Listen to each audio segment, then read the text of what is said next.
आपण लोक बोलत नाही त्याच्याबद्दल, त्याचं कारण असं आहे की आपल्याला खोट्या खोट्या गोष्टींचा नाद आहे. लोकशाही सांगते, जे संसदेमध्ये सेंगॉल आणलं, सॉरी, आपण सुशिक्षित माणसं, लोकशाही सांगते, संविधान सांगतं विज्ञानावरती निष्ठा ठेवा. विज्ञान, विवेकवाद आणि त्यांनी जी सूत्र दिलेली आहे ती प्रचंड महत्त्वाची आहे, पण आपण त्याच्यापासून फटकून वागलेलो आहे.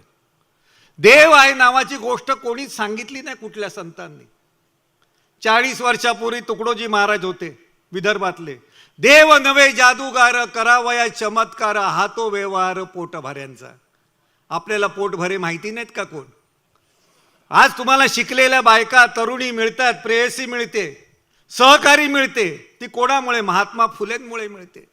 त्यांनी सांगितलंय, कल्पनेचे देव कोरिले उदंड, रचिले पाखंड स्वार्थासाठी, थोतांडे रचुनी आज्ञा फसविती, भटे लाच खाती राजरोस. त्यांनी दक्षिणेला लाच म्हटलंय, पण देताना आपल्याला लाज वाटत नाही. 150 वर्षापूर्वी सांगितलं. त्याच्या आधी तुकाराम महाराजांनी सांगितलं, तीर्थी धोंडा पाणी देव रोकडा सज्जनी, देव पहावयासी गेलो देव होऊन या ठेलो. पण आम्ही त्यांचंही ऐकलं नाही.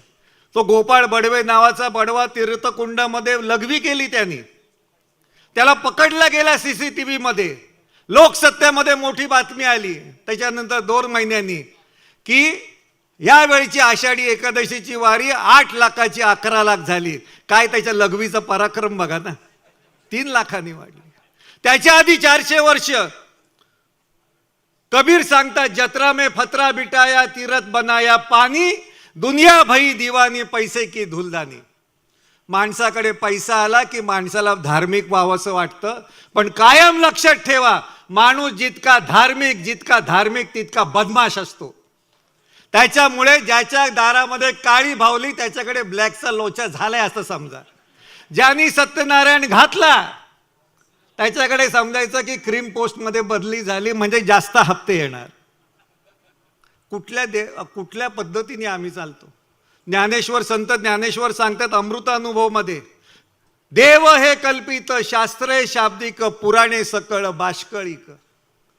आणि आपण वेदांच्या गोष्टी सांगतो विमानं सोडायच्या. काय आपल्याला लोकशाही कळली आणि काय संविधान कळलं? संविधानात हे सांगितलंय.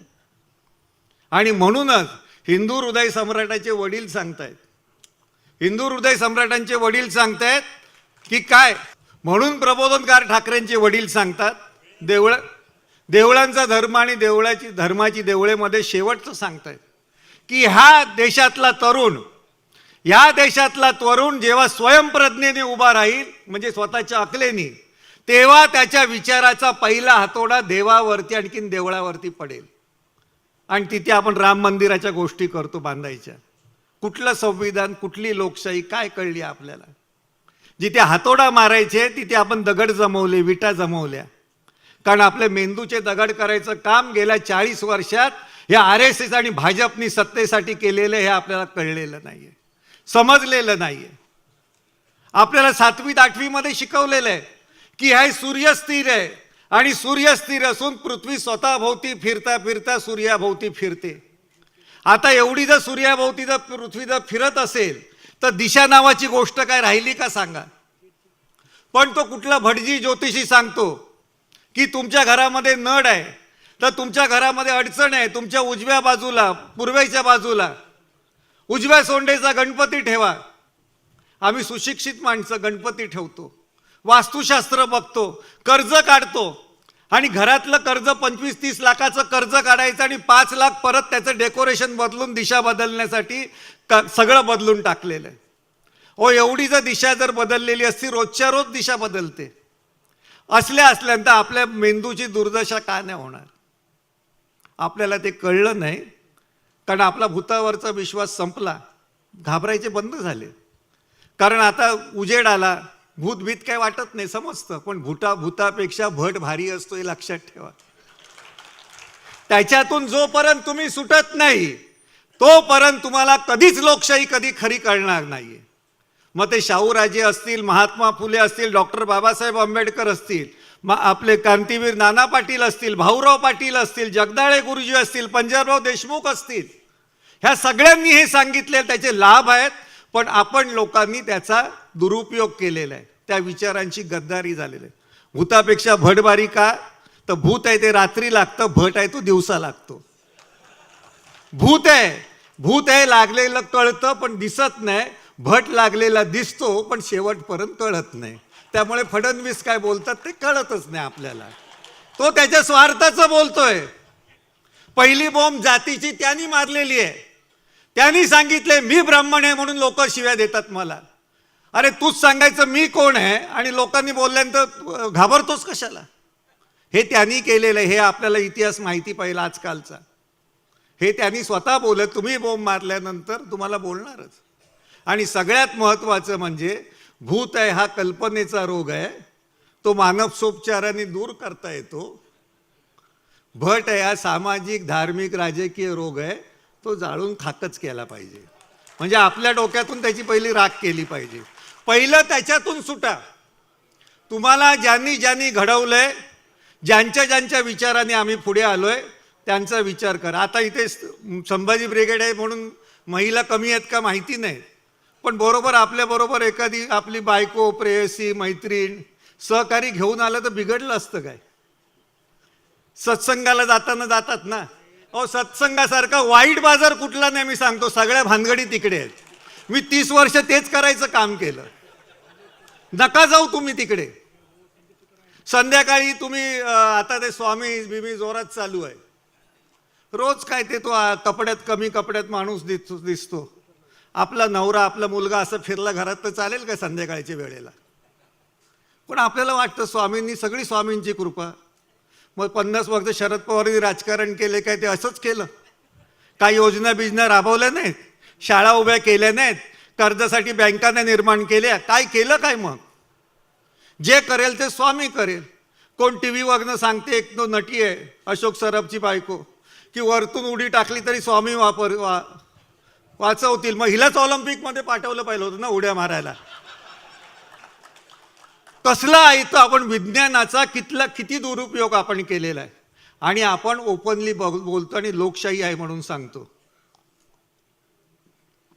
हे बदलायचं काम संभाजी ब्रिगेडनी कायम केलेलं आहे 27 वर्ष. हे माझ्यासाठी काही नवीन नाही आहे. हे सतत आम्ही बोलत राहिलो म्हणून काहीतरी आज धाकधूक तरी आहे. नाहीतर ह्या लोकांनी हिंदुत्वाच्या नावाखाली लोकांपर्यंत ब्राह्मण्य पोचवलेलं आहे. कधी त्या सत्य सावित्रीचं व्रत को सत्यवान होतं. पुराणातल्या कथा सांगून काय आयुष्य बदलतं काय कोणाचं? रामाचं मंदिर बांधलं, कशासाठी बांधलं? कधीतरी विचार करा ना तुम्ही. तो एक पत्नी होता, अमुक होता, तमुक होता, काय होता. त्याच्यावरती नाटकं आलेली ती पहा तुम्ही. त्याच्यामध्ये माझ्या बहिणीला कोणी गरोदर असताना घरातनं बाहेर काढलं तर मी तो कोण तिचा नवरा असेल त्याला शिल्लक ठेवीन काय? धोब्याचं ऐकतो. बायको बाळणपण असताना त्या धोब्याचं ऐकून पाठवून देतो. तिचं बाळणपण होतं आणि आपण त्याला देव मानतो. आपल्याला लाज वाटली पाहिजे. त्या मामा वरेरकरांचं नाटक आहे, त्याचे फक्त 5 शो झाले. 5 शोत भूमिकन्या सीता नावाची. ती जी सीता आल्यानंतर राम तिथे उभा आहे, लक्ष्मण तिथे उभा आहे आणि लक्ष्मणाची बायको उर्मिला आहे. ती त्या रामाला विचारते, तू स्वतःला इतका मोठा समजतो, राजा समजतो, देव समजतो, अजून कोण काय समजतो? तुझ्याबरोबर तुझा भाऊ आला, तुझी बायको आली. 1 वर्ष ती अशोक वनामध्ये होती म्हणून तिच्यावरती तू संशय घेतलास. तू तुझ्या भावाला विचारलंस काय की 14 वर्ष तुझी बायको उर्मिला त्या राजवाड्यात कशी राहिलेली असेल? ती सांगते अग्निपरीक्षा घ्यायची असेल तर सीतेची घेऊ नको, माझी शुद्धता बघ, म्हणजे तुझी खानदान काय लायकीची असेल ती समजेल. त्या नाटकाचे 5च शो झाले, नंतर नाही झाले. हे इकडची संस्कृती सांगते. हे मला वाटतं आपण वास्तव समजून घ्या. तुम्ही जिंकूया 10 दिशा जे लिहिलेलं आहे तिथे, हे माझ्या नाटकाचं नाव आहे. पण त्या 10 दिशा जिंकायच्या कशा ते पहिल्यांदा आपल्याला समजलं पाहिजे ना. आपल्या देशाची दुर्दशा करून ठेवणाऱ्यांची दुर्दशा लावल्याशिवाय आपल्याला दिशा खऱ्या कळणार नाही. आपल्याला पहिल्या त्या कळल्या पाहिजे. चंद्रावरती यान गेलं, सगळं गेलं, विज्ञान किती पुढे